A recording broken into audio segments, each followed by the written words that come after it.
Hi friends, எல்லாருக்கும் வணக்கம். எல்லோரும் சேஃபாக இருப்பீங்கன்னு நினைக்கிறேன். எங்கே வெளியில் போனாலும் மாஸ்க் போட்டுக்கோங்க, சானிடைஸ் பண்ணிக்கோங்க, சேஃபாக இருங்க.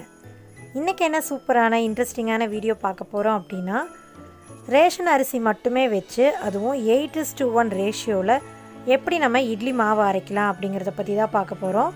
கண்டிப்பாக இந்த வீடியோ உங்களுக்கு யூஸ்ஃபுல்லாக இருக்கும்னு நினைக்கிறேன். வாங்க வீடியோக்குள்ளே போகலாம். இப்போ இந்த இட்லி மாவு அரைக்கிறதுக்கு நான் 5 கப் அளவுக்கு புழுங்கல் அரிசி எடுத்திருக்கேன், 3 கப் அளவுக்கு பச்சரிசி எடுத்திருக்கேன். ரெண்டுமே ரேஷனில் வாங்கின அரிசி தான். அதை மெஷர் பண்ணி எடுத்ததுக்கப்புறமா இந்த மாதிரி கல்லுப்பு சேர்த்திட்டு தேவையான அளவு தண்ணியை ஊற்றி நம்ம கையை வச்சு நல்லா கழிஞ்சு அதை கீழே ஊற்றிக்க போகிறோம். இப்போ நம்ம ஒரு தடவை கழிஞ்சு அந்த தண்ணியை ட்ரெயின் பண்ணியாச்சு. மறுபடியும் கொஞ்சமாக ஃப்ரெஷ் வாட்டர் ஆட் பண்ணிவிட்டு நம்ம கையை வச்சு இது மாதிரி நல்லா அலசி எடுத்துக்கலாம். இந்த மாதிரி பண்ணுறப்போ அந்த அரிசியில் இருக்கிற கலர் எல்லாமே கொஞ்சம் கொஞ்சமாக போயிடும். இப்போ இந்த தண்ணியும் நம்ம ட்ரெயின் பண்ணிவிட்டு அதுக்கப்புறமா நான் கொஞ்சமாக ஹாட் வாட்டர் சேர்த்திக்க போகிறேன்.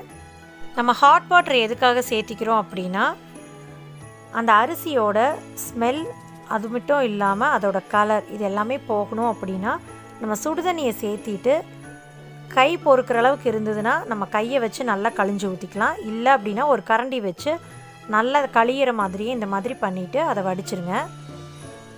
அதுக்கப்புறமா மறுபடியும் கொஞ்சம் ஃப்ரெஷ் வாட்டர் ஊற்றிட்டு அதுக்கப்புறம் இந்த அரிசி எடுத்து பார்க்கலாம். உங்களுக்கு எந்த அளவுக்கு அது கலர் இல்லாமல் நல்லா பளிச்சுன்னு ஆயிடுச்சுன்னு உங்களால் பார்க்க முடியும்னு நினைக்கிறேன். ஸோ இது மாதிரி வர்ற வரைக்கும் நல்லா கழிஞ்சு நீங்கள் அந்த தண்ணி எல்லாத்தையும் ஊற்றிட்டு அதுக்கப்புறமா நீங்கள் ஊற வச்சு மாவு அரைச்சி பாருங்கள், ரொம்பவே சூப்பராக இருக்கும். இந்த அரிசியை நான் நைட்டு தான் ஊற வைக்க போகிறேன். 6 மணி நேரம் ஊற வச்சா போதுமானது. அதுக்கப்புறமா 1 கப்பு உளுந்து எடுத்திருக்கேன். 8 கப் அரிசிக்கு 1 கப் வெள்ளை உளுந்து எடுத்திருக்கேன். அதையும் நல்லா ஒரு தடவை தண்ணி ஊற்றி கழிஞ்சு கீழே ஊற்றிட்டு மறுபடியும் ஃப்ரெஷ் வாட்டர் ஊற்றி நம்ம 4 மணி நேரம் ஃப்ரிட்ஜில் வச்சு ஸ்டோர் பண்ணிக்கலாம்.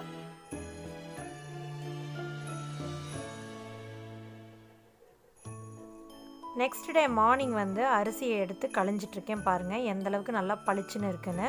ஸோ இந்த மாதிரி நம்ம பண்ணுறப்போ இட்லி ரொம்பவே சூப்பராக இருக்கும். இப்போ அதை நான் கழிஞ்சு கீழே ஊற்றிட்டு அதுக்கப்புறமா மறுபடியும் வேறு தண்ணி ஃபில் பண்ணி வச்சுக்க போகிறேன். அதே டைமில் உளுந்தையும் ஃப்ரிட்ஜிலேருந்து எடுத்துகிட்டு வந்தாச்சு. இங்கே பாருங்கள் நல்லா ஊறிடுச்சு. ஃபஸ்ட்டு நம்ம உளுந்து ஆட்டி எடுத்துக்கலாம். நான் ஏற்கனவே உங்களுக்கு ஒரு சில வீடியோஸில் சொல்லியிருக்கேன், உளுந்து ஆட்டி எடுக்கிறப்போ ஐஸ் க்யூப் சேர்த்து ஆட்டலாம். அப்படி இல்லை அப்படின்னா ஐஸ் வாட்டர் ஸ்ப்ரிங்கிள் பண்ணிவிட்டு அதுக்கப்புறமா நம்ம ஆட்டினோம் அப்படின்னா உளுந்து நல்லா உங்களுக்கு பொங்கி வரும். உங்களுக்கு உபரி ஜாஸ்தியாக வரணும் அப்படின்னா நீங்கள் அந்த மாதிரி பண்ணிக்கலாம். உளுந்து நல்லா பொங்க உங்களுக்கு கிடைக்கும். நான் இதுக்கு முன்னாடி போஸ்ட் பண்ண பந்தா இட்லி அப்படிங்கிற வீடியோலையும் உங்களுக்கு இன்ஸ்ட்ரக்ஷன்ஸ் கொடுத்துருக்கேன். அதே மாதிரி அமாவாசை ரொட்டீன் அப்படிங்கிற இதுலேயும் உங்களுக்கு இன்ஸ்ட்ரக்ஷன்ஸ் கொடுத்துருக்கேன். நீங்கள் வேணும்னா அதையும் செக் பண்ணி பார்க்கலாம்.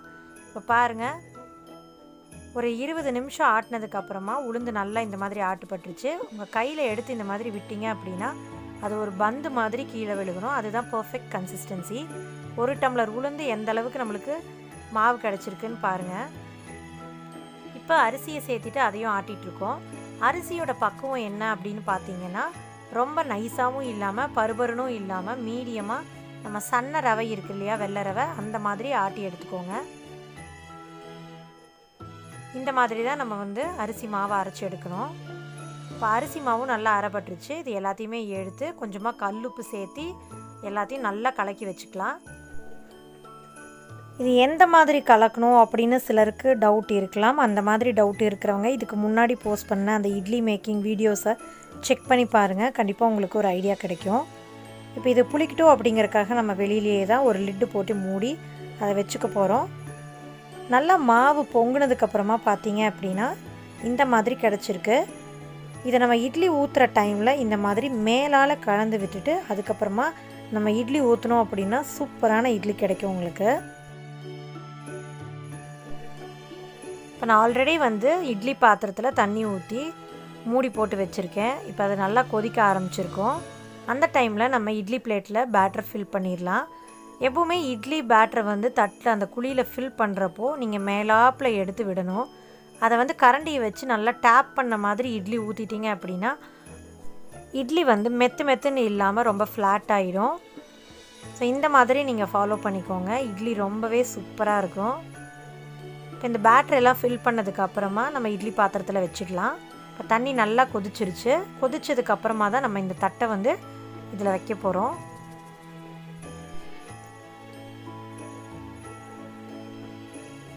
இப்போ என்ன தான் மெஷர்மெண்ட் சொன்னாலும் ஒவ்வொரு கைப்பக்குவம் அப்படிங்கிறது அது தனிதாங்க. ஸோ நீங்கள் கண்டிப்பாக 2-3 தடவை நீங்கள் ட்ரை பண்ணி பார்த்துட்டீங்க அப்படின்னா நீங்களும் இன்னும் 4 பேர்த்துக்கு சொல்லி கொடுக்குற அளவுக்கு ரொம்ப வெல் ப்ராக்டிஸ்ட் ஆயிடுவீங்க. ஸோ அதனால் கண்டிப்பாக தயங்காமல் இந்த மாதிரி ட்ரை பண்ணி பாருங்கள். இட்லி சூப்பராக வரும். பாருங்கள், இட்லி வெந்துருச்சான்னு செக் பண்ணிக்கிறதுக்கு நம்ம கையில் தண்ணி நனைச்சிக்கிட்டு இந்த மாதிரி தொட்டு பார்த்துக்கலாம். இட்லி வேகிறதுக்கு உண்டான டைம் பார்த்துட்டிங்க அப்படின்னா 7 நிமிஷம் தான். எப்போவுமே இட்லியை துணியிலேருந்து பிரித்து எடுக்கிறப்போ டாப் அண்ட் பாட்டம் ரெண்டுலேயுமே தண்ணி இந்த மாதிரி தெளிச்சிட்டு அதுக்கப்புறமா நம்ம இட்லியை துணியிலேருந்து எடுத்தோம்னா கண்டிப்பாக ஒட்டாமல் சூப்பராக வரும். இப்போ பாருங்கள், இட்லி பிளேட்லேருந்து இது ட்ரான்ஸ்ஃபர் பண்ணியாச்சு. இப்போ திருப்பியும் நம்ம தண்ணியை ஸ்ப்ரிங்கிள் பண்ணி விட்டுக்கலாம். நீங்கள் ஸ்டோர் பண்ணி வைக்கிறதுக்கு ஒரு சம்படாவில் ஊற்றுறதுக்கு பதிலாக சின்ன சின்ன கண்டெய்னரில் ஊற்றி ஸ்டோர் பண்ணிட்டீங்க அப்படின்னா உங்களுக்கு வேணுங்கிறப்ப நீங்கள் இட்லி ஊற்றிட்டு ரிமைனிங் தோசை ஊற்றிக்கலாம். மறுபடியும் இட்லி ஊற்றுறப்ப வேறு கண்டெய்னரில் இருக்கிறத கூட நீங்கள் எடுத்துக்கலாம். இப்போ பார்த்தீங்கனாலே தெரியும் எந்த அளவுக்கு இட்லி துணியில் ஒட்டாமல் ரொம்பவே சூப்பரான ப்ளஃபி இட்லிஸாக வருது அப்படின்னு. இதை பார்த்தா வீடியோ பர்பஸ்க்காக எடுக்கிற மாதிரி கூட சிலர் நினைக்கலாம். கண்டிப்பாக அந்த மாதிரி கிடையாது. முழுக்க ரேஷன் அரிசியில் வச்சு நான் மாவு அரைச்சி அதில் சுட்ட இட்லி தான்.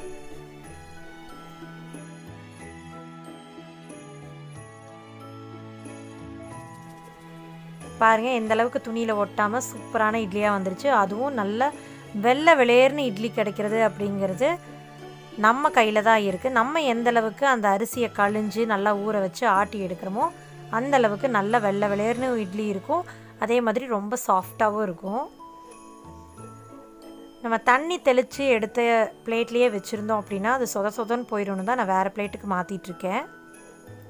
இப்போ இந்த இட்லிக்கு சூப்பர் காம்பினேஷன் பார்த்துட்டிங்க அப்படின்னா தக்காளி சட்னி, தக்காளி பஜ்ஜி, அது மாதிரி புதினா சட்னி இதெல்லாமே ரொம்ப சூப்பராக இருக்கும்.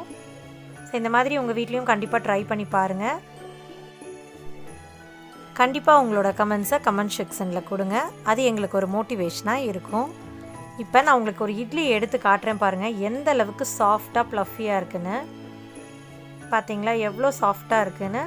ஸோ இந்த வீடியோ கண்டிப்பாக உங்களுக்கு பிடிச்சிருக்குன்னு நினைக்கிறேன். பிடிச்சிருந்தா லைக் பண்ணுங்கள், ஷேர் பண்ணுங்கள், மறக்காமல் சப்ஸ்கிரைப் பண்ணுங்கள். தேங்க்யூ.